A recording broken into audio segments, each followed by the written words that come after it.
Listen carefully. There's a hidden mechanism inside the modern woman's mind. A silent engine that keeps running no matter how perfect her life looks from the outside. You see it every time she sighs for no reason. Every time her tone hardens when nothing's wrong. Every time a man stands there, confused, asking himself, "What did I do this time?" Most men think female unhappiness comes from them. Not enough love, not enough attention, not enough security. But that's the illusion. The truth is far older, buried beneath layers of biology, upbringing, and cultural hypnosis. A woman's dissatisfaction is rarely about you. It's about the invisible script written into her long before she met you. From the moment she's born, the world tells her two contradictory stories. The first, you are special, perfect, deserving of everything. The second, you are never quite enough. She grows up dancing between those voices, inflated by one, wounded by the other. Her self-worth becomes conditional. It depends on how much attention she receives, how many eyes watch her, how loudly others confirm her value. Each compliment is oxygen. Each silence feels like suffocation.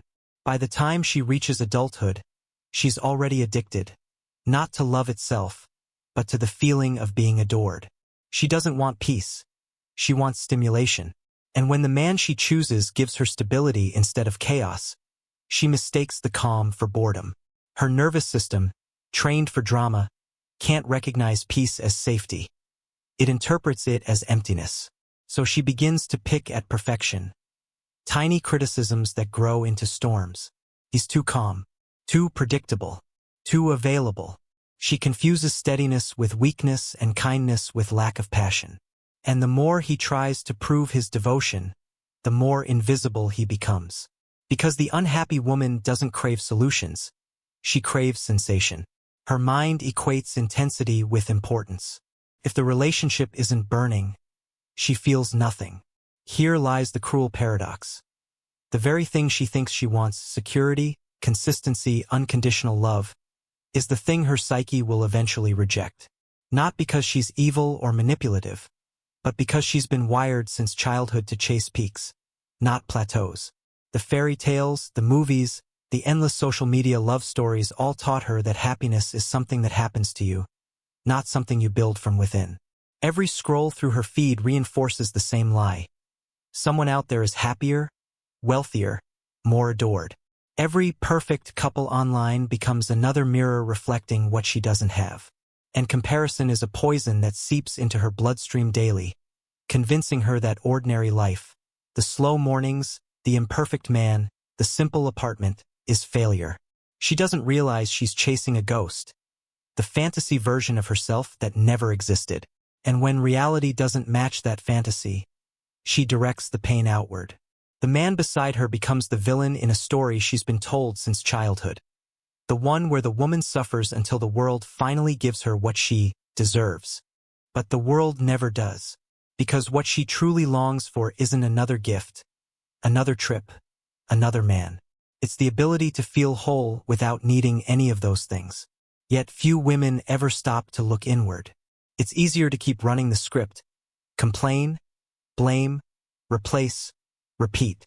The pattern continues across generations. Mother to daughter, daughter to lover, lover to child. A cycle of inherited dissatisfaction dressed up as empowerment.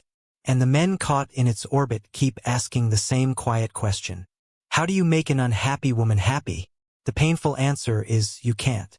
Because her unhappiness didn't start with you, and it won't end with you. Every pattern begins somewhere. Every storm has a seed. To understand female unhappiness, you have to travel back. Far before her first heartbreak, before the first man she blamed, even before her teenage rebellion. You have to go back to where the program was first written, childhood. When she was a little girl, the world told her a lie so beautiful she believed it completely. It said, "You can have it all." But hidden inside that promise was poison. Because all doesn't exist. All is an illusion that leaves her chasing a finish line that keeps moving forward, no matter how fast she runs. She watched her mother, sometimes strong, sometimes broken, balancing between exhaustion and pride, love and resentment. If her mother was unhappy, She learned that unhappiness was simply the female condition. If her mother complained about her father, she learned that men are disappointments waiting to happen. And if her mother smiled through silent pain, she learned that pretending was the only way to survive. So the seed was planted. Happiness is temporary. Men always fail. Love must be earned. And from that moment, every relationship in her life became a performance to confirm those beliefs. When she grows older, she steps into the world already pre-programmed with contradictions. She wants to be adored, but she doesn't trust those who adore her. She wants a strong man, but when he leads, she feels controlled. She wants peace, but her nervous system only recognizes chaos. And every time a good man stands before her, calm, loyal, stable, she confuses the absence of drama with the absence of love. She begins to test him unconsciously to create the very chaos that feels familiar. She'll push, provoke, criticize, and then watch closely. Will he break? Will he leave like her father? When he doesn't, she loses respect. When he does, she feels abandoned. Either way, the prophecy fulfills itself. It's a closed loop, a self-sustaining system of pain. Her body craves safety, but her psychology fears it. Because true safety would mean stillness. And in stillness, she would have to face herself, the one person she's been running from her entire life.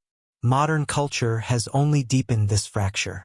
Every screen, every platform, every voice around her whispers the same toxic mantra. You deserve more. Not be grateful for what you have. Not learn to find peace within. Always more. More beauty, more success, more validation, more experiences, more everything. But the more she gets, the less she feels. The more she achieves, the emptier she becomes. Because desire expands faster than fulfillment. The moment she reaches one goal, her brain instantly resets the target. It's biological dopamine without satisfaction. She's addicted to the chase, not the catch. That's why she'll scroll through hundreds of faces, thousands of lives, and still feel like hers isn't enough. Her happiness isn't destroyed by what she lacks. It's devoured by what she compares. She'll see a woman online living her dream life and forget that it's filtered, edited, performed.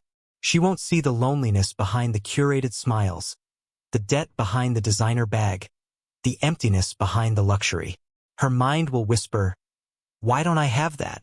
And comparison turns into contempt, not just for others, but for herself and for the man beside her.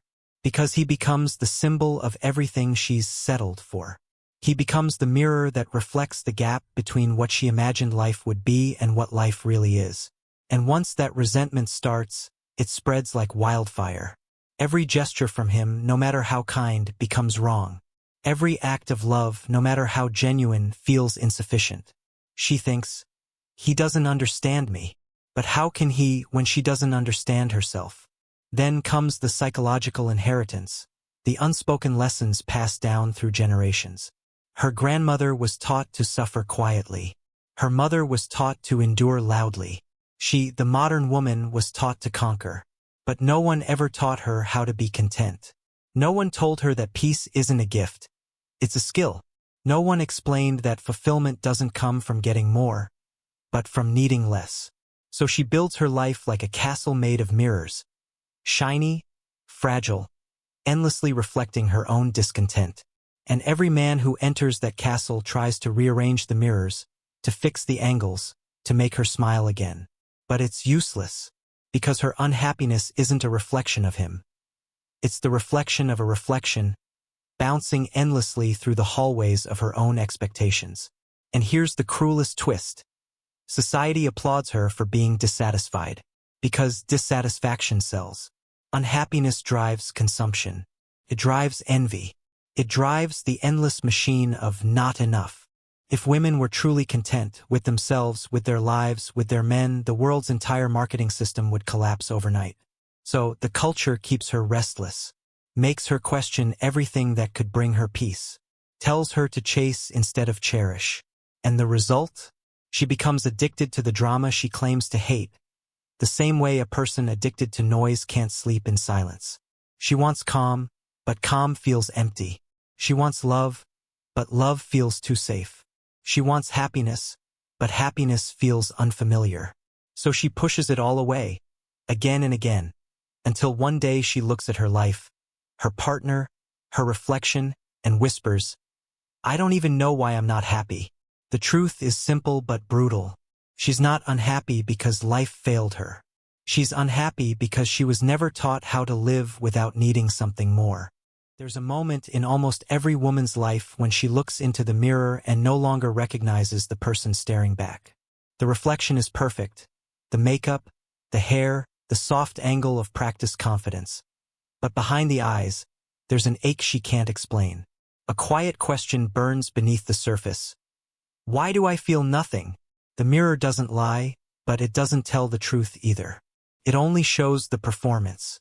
And for most women, life has become one long performance. From the time she was a little girl, she learned that authenticity is risky, that being too loud, too sensitive, too emotional, too independent could all be punished or mocked. So she learned to wear masks.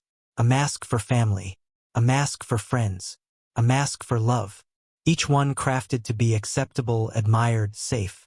When she meets a man, she puts on her most delicate mask, the one shaped by fantasy, the one that says, "I'm easygoing, I'm fun, I'm different from the others."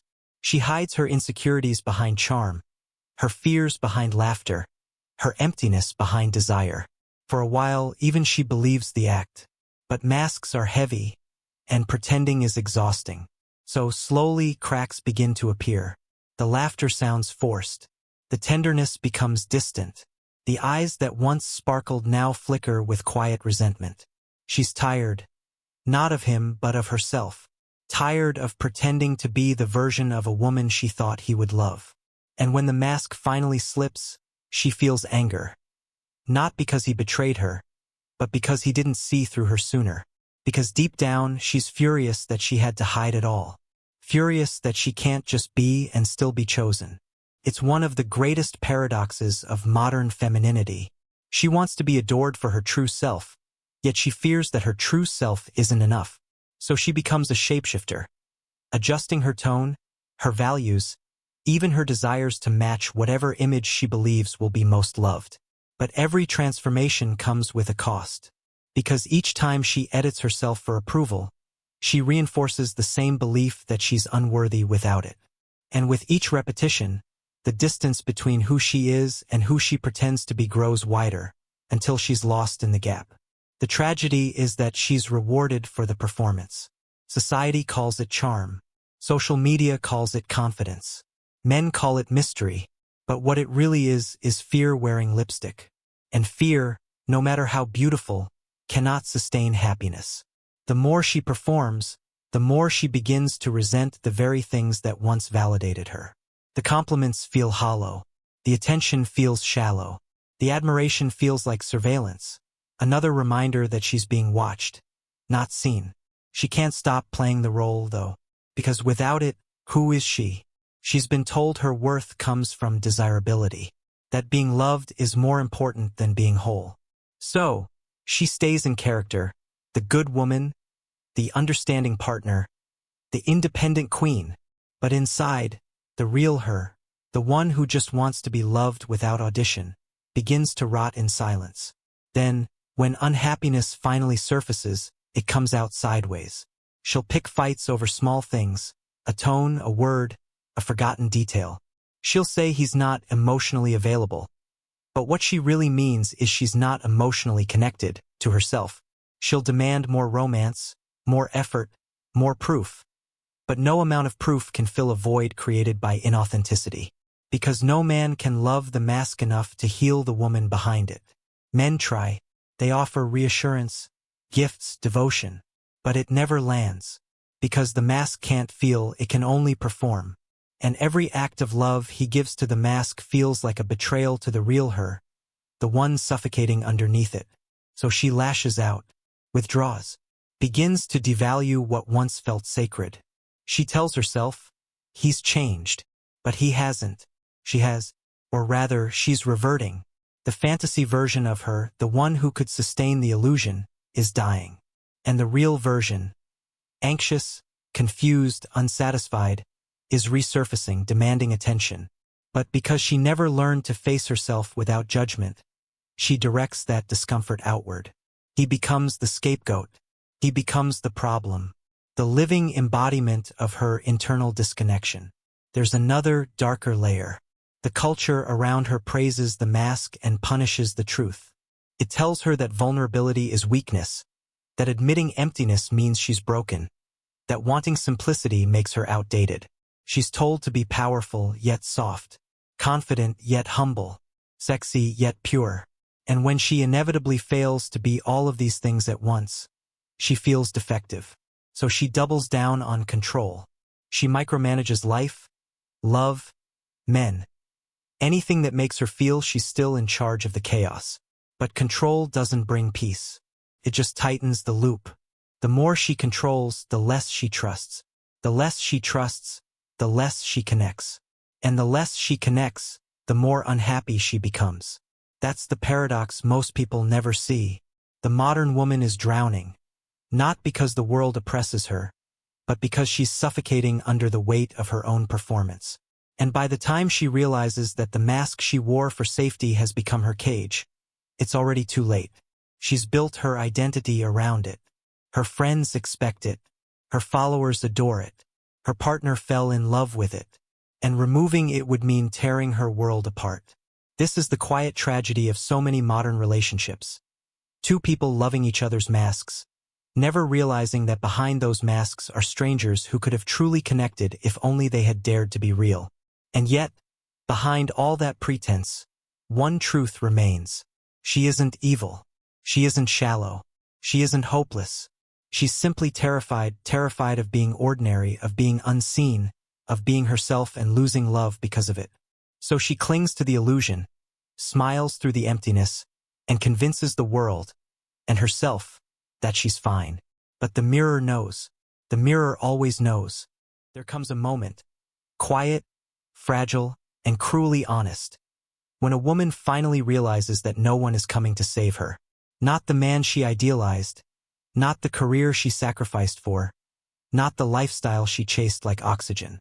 She stands there, surrounded by everything she thought she wanted, and feels nothing. That's the moment the illusion begins to die. Because unhappiness, at its core, isn't a mood. It's a system, a set of beliefs that feed on themselves. And for many women, that system has been running for decades. It starts with a simple equation. If I'm loved, I'll be happy. But love is never enough when you've built your identity on emptiness. Can't fill what you refuse to face. You see, most unhappy women don't want peace, not yet. Peace feels unfamiliar, too quiet, too reflective. They want validation. They want proof that they're enough. They want a man's love to heal the pain their fathers left, society denied, and childhood carved into them. But that kind of healing doesn't come from being loved. It comes from finally loving yourself without the need for an audience. The truth no one dares to tell is that the cure for female unhappiness is brutally simple, but emotionally excruciating. It's self-confrontation. It's the death of excuses. It's looking into the mirror, not to adjust the mask, but to meet the woman underneath. The one who's tired of performing. The one who's done pretending that her unhappiness is someone else's fault. For the first time, she has to admit that her happiness was never stolen. It was abandoned. Abandoned every time she chased comparison instead of contentment. Abandoned every time she blamed instead of built. Abandoned every time she demanded more from others while giving less to herself. The unhappy woman is not broken. She's addicted to control. Because as long as she blames someone else, she never has to look at the chaos within. But when she finally turns inward, really inward, the walls start to crack. The noise fades, and what's left is silence, raw and heavy. That silence terrifies her because, for the first time, there's no one left to accuse. There's just her. And the truth. The truth that her unhappiness was never about him not texting back fast enough, not planning enough surprises, not loving her the right way. It was about her inability to feel love that isn't dramatic, her inability to feel alive without pain. Because to her nervous system, peace feels like loss. Stillness feels like death. So she destroys anything that feels too calm, too safe, too stable, just to feel alive again. And yet, inside that destruction hides her greatest teacher. Because when everything finally collapses, the relationships, the lies, the roles, she's forced to meet herself, stripped of identity. That's when healing can begin. But healing isn't glamorous. It's not a weekend retreat or a hashtag about self-love. It's ugly. It's lonely. It's crying on the floor and realizing you've built your life around illusions that no longer feed you. It's forgiving your mother, not because she was right, but because you refused to repeat her pain. It's forgiving yourself for chasing ghosts instead of peace. Only then can she begin to rebuild. Slowly, quietly, she starts learning the small things that happiness is made of. Not diamonds, not luxury, not validation, but presence. Gratitude. Responsibility. She learns to say, I am enough, even when no one is watching. I don't need to be chosen to be worthy. I can love without needing to control. And that's when something extraordinary happens. She becomes light again. Not the artificial light of attention, but the soft, steady glow of peace. For the first time, her joy isn't reactive. It doesn't depend on anyone's approval, or any man's effort, or any follower's comment. It's hers. Unapologetically hers. The irony? That's the version of her that men always searched for. The grounded woman who doesn't demand love as proof of her worth, but shares love as an extension of her strength. The woman who doesn't chase, doesn't test, doesn't complain because she finally feels complete. But here's the cruel beauty of it all. Most will never get here. Because true happiness demands surrender, not to someone else but to reality itself. And reality doesn't bend to fantasy. It humbles it. Most women would rather stay in the cycle, complaining, blaming, replacing, than face the unbearable simplicity of this truth. You are the architect of your own peace. The day a woman understands that, truly understands it, is the day the world stops controlling her. The day she stops needing others to feel alive. She no longer measures her worth in likes, promises, or rings. She no longer weaponizes her emotions to get attention. She no longer builds her identity on drama, but on direction. And that's when she becomes untouchable. Not because she's cold, but because she's whole. So why do women become unhappy? Not because men failed them. Not because life was unfair. But because they were never taught that happiness isn't given. It's earned through awareness. Until a woman learns to face her own mind, she will keep waging war with the world, confusing her own reflection for her enemy. And the man who finally understands this, the man who stops trying to fix her and starts protecting his own peace, is the one who truly sees the truth behind it all. You cannot save a woman from her own unhappiness. But if she chooses to save herself, she'll never need rescuing again.